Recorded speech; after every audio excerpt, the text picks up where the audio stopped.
It's for late in LA, and this is the Life and Times Network. The fight. Now, we had the biggest fight of our current generation, as far as the undisputed heavyweight division. We had Tyson Fury versus Usyk.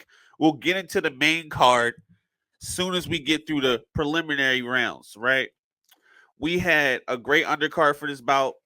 Everybody was getting hurt. Everybody was getting damaged. I was entertained throughout. It started at like 12. It finished out at 7 p.m. It was probably one of the best boxing nights I've seen in a while. One of the best cards I've seen in a while, top to bottom. We start off with David, who gets the round 6 stoppage over Michael.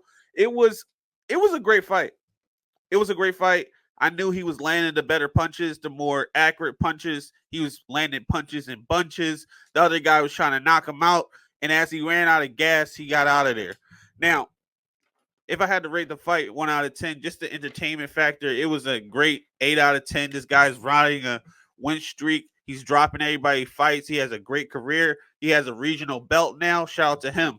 Now, we have Sergey Kovalev going against Robin Saran, who is a fresh guy versus the vet.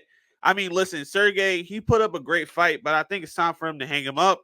He was taking a lot of damage in there, a lot of reads he would have read easily when he was in his prime that he's starting to get tagged with. And these guys there's no mercy in boxing, you know? So, like, the longer he stays in there, the more he can get hurt for real and not be able to come back. The damage could be irreversible. I don't want to see that. He got dropped in the 10th, but he was taking a lot of damage beforehand.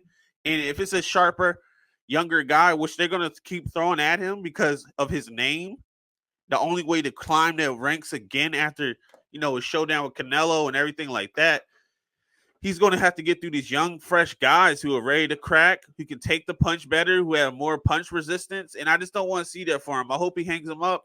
He's a great fighter, great champion, but he should move on. If I had to rate the fight, just because, like, he was the younger guy and he couldn't get him out, we got to give him a 7 out of 10. He could have did more to beat Kovalev in a more dynamic fashion. He got the knockdown in round 10, but he should have got that a couple rounds back. He's the younger guy. He has to take more risks, but shout out to Robin and congratulations on the W. Now, this fight right here, in the first round, bro got hit with a check hook and was out. He fouled up. He finished him. Mark Chamberlain is on a crazy KO streak right now. I don't know who's going to stop him. You get in that ring with him, you better be on your P's and Q's. I mean, the fight was amazing for as long as it lasted. This card was crazy. Like, it was either somebody was getting knocked out or somebody was in some big drama, big hurt moment. Like, there was no moment in this entire card in which, like, you were not entertained. I give this one the first round knockout by Mark Chamberlain an easy 8 out of 10. He did it. He went in there and did exactly what he's supposed to do, and he executed on his game plan. Now, we go to Moses, who gets the second round knockout. I mean, listen, these guys aren't playing around. Everybody's hungry. Everybody's young. Everybody wants to exchange. And this guy's talented. Heavyweight. And he's 19. So, like, he's only going to get better. Every year he's going to get better. He's trying to get Mike Tyson's career record as far as getting the belt at the youngest age as a champ in heavyweight division. I don't think it's going to happen just because of what happened in the main card with Tyson and Usyk. It's just a lot of litigation and a lot of belts in boxing that it's going to be hard for him to achieve that goal.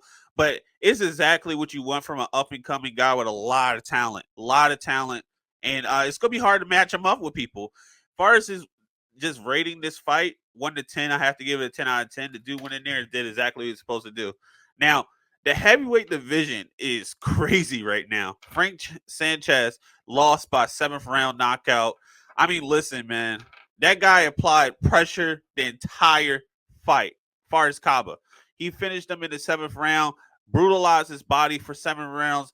And then once he put his hands down, it was a man down. I have to give that fight a 10 out of 10. That guy did exactly what he was supposed to do. He listened to his coaches. He's just a textbook fighter. No trash talk after winning. He has a friend in the heavyweight division as far as Joseph Parker, so he didn't even call him out. He says, whoever they put in front of me, give it up to God, and he will make it happen.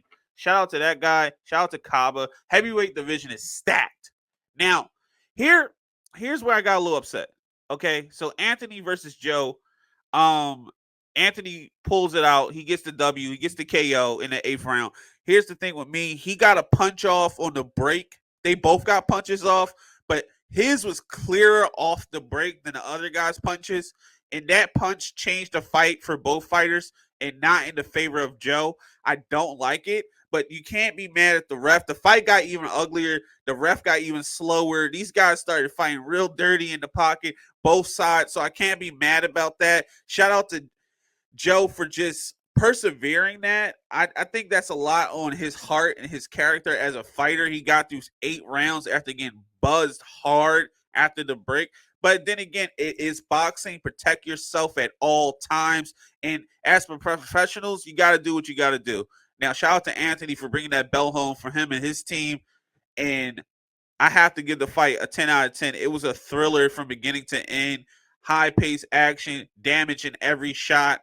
And everybody's willing to go out there. Even if he was losing, he went out there on his shield. A lot of guys, once they get hit, they just jab, get out the way, jab, get out the way, jab, get out the way, as you should. This guy had heart. He came forward. And sometimes I was yelling at the screen, don't do that, but he did it anyway. Shout out to him. I'm sure he comes back better, stronger, faster. And shout out to new champ. Now, right before the main card, we have the co-main, okay? It was crazy. You know, we got Opatai. He wins by decision, but those last couple rounds were dicey. He gets clipped in the 10th, and then from the 11th to the 12th is a great chase. That's what I'm saying about this entire card. Like, you initially think one guy's ahead, and then this is the epitome of boxing. One punch can change the entire fight. That one punch in the 10th changed the entire fight for his opponent. He got through it. He survived. He won on cards. He won the UD. But Opatai, he has to tighten up that guard. And he's a young fighter with a high ceiling. I think he will. I don't see any issue with him. I think he should take it easy as far as going up to heavyweight and watch out, because in heavyweight, everybody's a big puncher. Speaking of big punchers, we have the Usyk versus Tyson Fury fight. Now, this fight is a pick'em for me, okay? Rounds 1 through 2, you give the Usyk.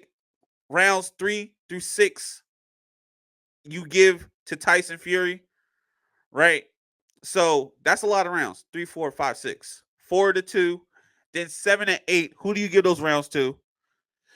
Then round 9, you have to give it to Usyk. He damn near knocked him out. And maybe that's the reason he won, right? Because Usyk won. He's the undisputed champ as of today. And in 2 weeks, he's going to get stripped because the belts and all this litigation and all this stuff, you know, boxing.